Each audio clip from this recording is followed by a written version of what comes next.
الحمدللہ رب العالمین الصلاۃ والسلام علی رسول اللہ صلی اللہ علیہ وسلم رب اشرح لی صدری ویسر لی امری واحلل عقدۃ من لسانی یفقہوا قولی سبحانک لا علم لنا الا ما علمتنا انک انت العلیم الحکیم رب زدنا علما ان الخیر الحدیث کتاب اللہ وخیر الہدی ہدی محمد صلی اللہ علیہ وسلم۔ آج ہم پڑھیں گے کہ اللہ تعالیٰ کی عبادت کے جنرل احکامات کیا ہیں جو امت مسلمہ کو اللہ تعالیٰ نے دیے، اور سورہ زمر ہماری چل رہی ہے۔ ہم نے اپنی کل کی کلاس میں پڑھا تھا کہ اللہ تعالیٰ نے فرمایا کہ اے میرے بندو جو ایمان لائے ہو، تم ڈرو اپنے رب سے ان لوگوں کے لیے جنہوں نے اچھے عمل کیے، اس دنیا میں بھلائی ہے اور اللہ کی زمین کشادہ ہے۔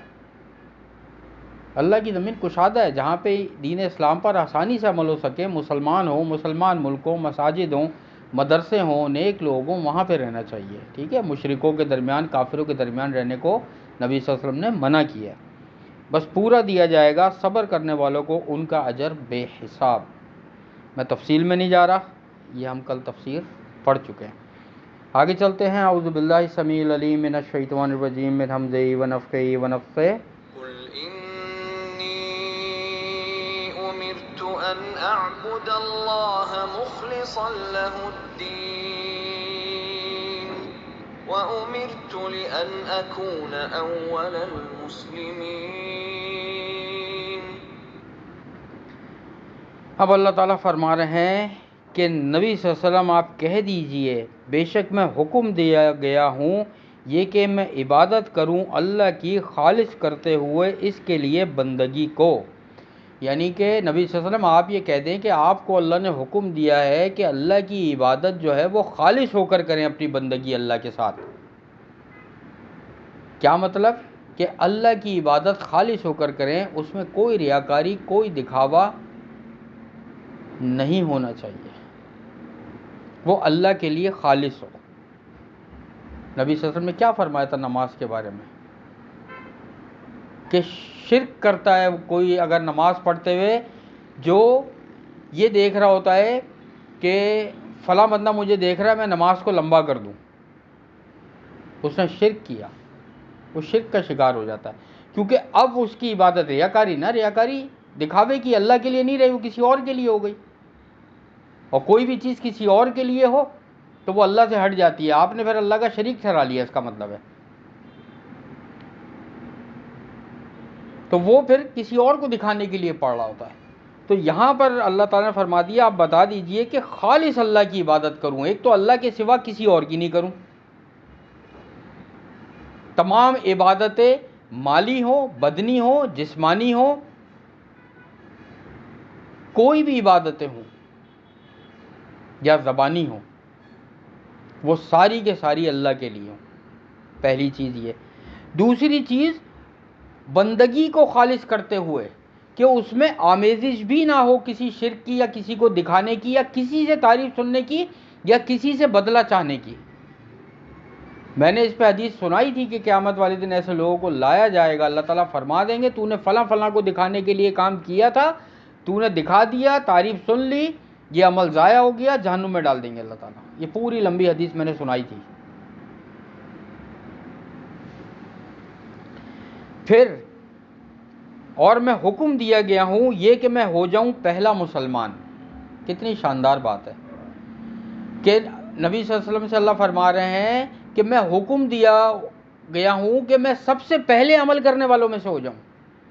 اللہ کا کوئی حکم آیا ایسا نہیں کہ میں تمہیں کہتا رہوں کرتے رہو کرتے رہو، میں خود نہ کروں، نہیں، سب سے پہلے میں کروں اور پھر تمہیں بتاؤں کہ تم بھی کرو۔ اب اللہ کو وہ لوگ بڑے پسند ہیں جو نیک عمل کرنے میں آگے بڑھ جاتے ہیں۔ فاستبقوا الخیرات، قرآن کی ہی آیت کا حوالہ دے رہا ہوں کہ سبقت لے جاؤ، ان لوگوں کو کراس کر دو جو نیکیاں کرتے ہیں اپنی نیکیاں کرنے میں، یعنی دوسروں سے زیادہ نیکیاں کرو۔ نیکیوں میں سبقت، ہمارے یہاں سبقت کس میں؟ پیسوں میں، بہترین گھر، گاڑی، پردے، اولاد، کیریئر، کارپیٹ، کراکری، کچن، بہترین دعوتیں، شاندار بزنس، ڈریسنگ، کاسمیٹکس، سبقت کر رہے ہیں ہم لوگ، اور قرآن کیا کہہ رہا ہے؟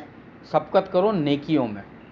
اور کیسی سبقت کہ فرمایا نبی صلی اللہ علیہ وسلم سے کہ میں پہلے مسلمان ہو جاؤں، یعنی سب سے پہلے عمل کرنے والا بن جاؤں میں، اور یہی کیا۔ جو حکم آتا تھا نبی صلی اللہ علیہ وسلم پہلے عمل کرتے تھے اور صحابہ کرام سے فرماتے تھے ایسا کرو۔ اگلی آیت کی طرف چلتے ہیں انشاءاللہ۔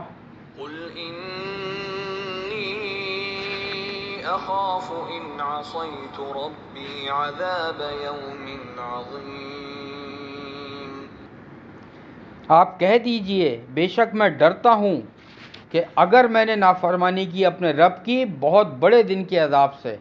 اللہ تعالیٰ نے نبی صلی اللہ علیہ وسلم سے فرمایا آپ بھی یہ بتا دیں اپنی امت کو کہ آپ بھی ڈرتے ہیں کہ اگر آپ نے نافرمانی کی تو ایسے عذاب سے اللہ کا جو آ کر رہے گا۔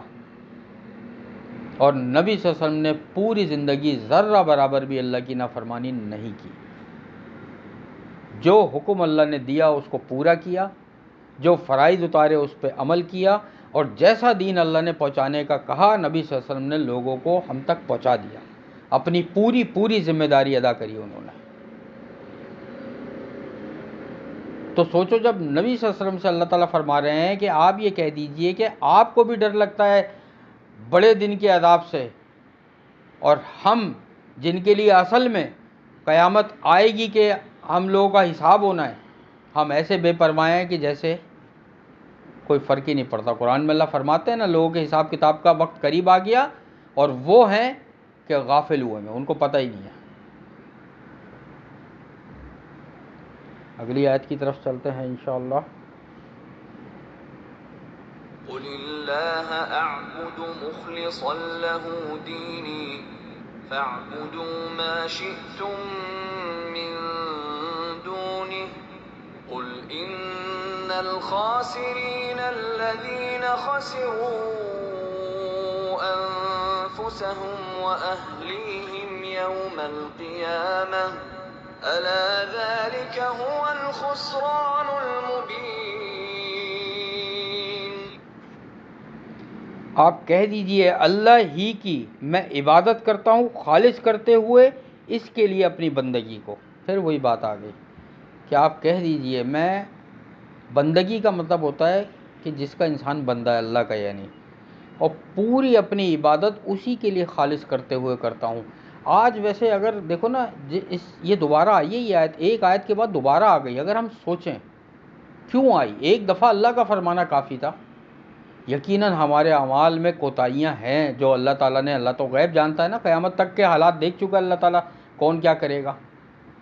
ہم نیکیاں کر کے ظاہر کرتے ہیں۔ میں کچھ چیزوں کی نشاندہی ایسی ابھی کروں گا جو میرے ذہن میں آ رہی ہیں، جس کو ہم شاید اچھا سمجھتے ہیں لیکن اصل میں دینی لحاظ سے وہ بڑی ہی بدترین چیز ہے۔ مثلاً ہم کسی کے یہاں جائیں گے، کوئی چیز لے کر گئے، کسی نے دعوت رکھی ہوئی ہے، ہم اگر کوئی چیز لے کر گئے ہم کوشش کریں گے کہ سب کے سامنے دیں، دوسرے لوگ بھی دیکھیں ہم کیا دے رہے ہیں۔ کوئی بہترین جگہ کی مٹھائی، کیک، کوئی اس کا آئٹم کیا نام ہے، کروکری کا آئٹم ہو یا کوئی بھی ایسی چیز، یا کسی کے لیے جوڑا لے کے جائیں، سب کے سامنے ہم کہ سب دیکھیں۔ سونے پہ سہاگا 4 چاند اور لگا دیتے ہیں لوگ، جو تصویریں بھی کھنچواتے ہیں پھر دیتے ہوئے۔ دین اس چیز کو پسند نہیں کرتا۔ آپ نے کس کے لیے دیا؟ لوگوں کے لیے۔ لوگوں کے دلوں میں تعریفیں آ گئیں، آپ کی شکر گزاری آ گئی، آپ کا احسان مند ہو گئے وہ، اللہ کے لیے کیا بچا؟ کہاں گئی بندگی؟ خالص اللہ کے لیے جو بندگی اور عبادت ہے کہاں گئی وہ؟ پھر ہم اللہ سے بڑے بڑے امیدیں لگا کے بیٹھتے ہیں، ہم نے تو فلاں کے ساتھ یہ کیا، اور آ جاؤ کسی کے گھر میں راشن ڈلوا دیا، کسی کے بچے کی اسکول کی فیس دے دی، کسی کو علاج کے لیے پیسے دے دیے۔ میں رشتہ داروں کی بات کر رہا ہوں، ابھی پڑوسی یا رشتہ داروں کی بات کر رہا ہوں۔ تو دوسروں کو بتا دیتے ہیں، اس کے منہ پہ نہیں، پیٹھ پیچھے، یار اس کا نا، ہاں میں نے تو کروایا تھا، میں نے اس کے یہاں ڈلوا دیا تھا راشن، کوئی مسئلہ تھوڑی ہے، ارے کوئی بات نہیں۔ کس کے لیے ڈلوایا؟ بتانے کے لیے، لوگوں سے تعریف سننے کے لیے، بس سن لی تعریف، ہو گئی ختم۔ اللہ کے لیے کیا بچا کے رکھا عمل؟ ہم نے اس رب کے لیے کیا بچا کے رکھا؟ کہاں گئی بندگی اللہ کی؟ یہ وہ جنرل چیزیں ہیں جو ابھی ہر خاندان میں موجود ہیں، ہر فیملی میں کہیں نہ کہیں کوئی نہ کوئی چیز ہے۔ کسی کے لیے چیز لے کر جا رہے ہیں، اپنے لیے دیکھو، جو مسلمان کا کیا حق ہے؟ جو اپنے لیے پسند کرتا ہے وہی دوسرے مسلمان کے لیے پسند کرے۔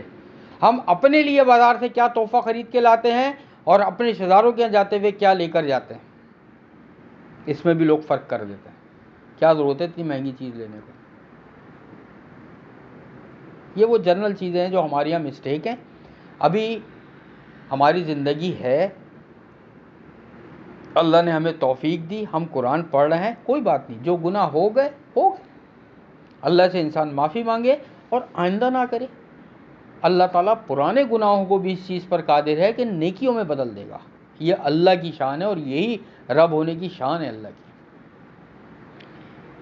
پھر آگے آپ نے کیا آیت سنی کہ تم عبادت کرو جس کی چاہو اس کے سوا، آپ کہہ دیجئے بلا شبہ نقصان اٹھانے والے تو وہ لوگ ہیں جنہوں نے خسارے میں ڈالا اپنی جانوں کو اور اپنے گھر والوں کو قیامت کے دن۔ اب ذکر ہو رہا ہے کہ اگر بندگی تم خالص اللہ کی نہیں کرتے، خالص اللہ کے لیے عبادت نہیں کرتے، تو جس کی چاہو عبادت کرو، جس کی چاہو بات مانو، جس سے چاہے دل لگا لو، تو پھر یاد رکھو بلا شبہ نقصان اٹھانے والے وہ لوگ بن جائیں گے، خسارہ اٹھانے والے خود بھی، اپنی جانوں کو، یہاں ذکر ہے اپنی جانوں کو، وَأَهْلِهِمْ، اور اپنی فیملی والوں کے لیے بھی، کہ ان کے ماں باپ، بہن بھائی، بیوی، بچے یا شوہر، وہ بھی خسارہ اٹھانے، کیونکہ بچے اور بیوی اور شوہر کیا دیکھتے ہیں؟ جیسا فیملی چل رہی ہوتی ہے بچے وہی کیچ کرتے ہیں، یہ ذہن میں رکھنا۔ جیسی فیملی چل رہی ہوتی ہے بچے وہ کیچ کرتے ہیں ہمارے ماں باپ کیا کر رہے ہیں، کس سے لینا دینا کر رہے ہیں۔ کیا ہمارے ماں باپ چھپا کے اپنے رشتہ داروں کی مدد کر رہے ہیں یا دکھاوے کے لیے کر رہے ہیں؟ بچہ کچھ نہیں بولے گا لیکن سب اس کے شعور میں نوٹ ہو رہا ہوتا ہے۔ یا ہمارے ماں باپ کس طریقے سے چیزیں مانگتے رہتے ہیں، یعنی خود ضروریات پوری ہیں اپنی، لیکن دوسروں سے یار ہمارے ساتھ تو یہ مسئلہ ہے، ابھی ذرا سا یہ ہیلپ ہو جائے تو اچھا ہے، ہمارے ساتھ تو یہ مسئلہ ہے، گھر کے معاملات ایسے چل رہے ہیں، یہ ہیلپ ہو جائے تو اچھا ہے۔ اوپر والا ہاتھ نیچے والے ہاتھ سے بہتر ہے، اللہ نے فرما دیا، نبی صلی اللہ علیہ وسلم کو وحی کر دی تھی، یہ اس کے الفاظ ہیں حدیث کے، کہ دینے والا ہاتھ بہتر ہے جو لینے والا ہاتھ ہے، اوپر والا بہتر ہے، صحیح ہے نا؟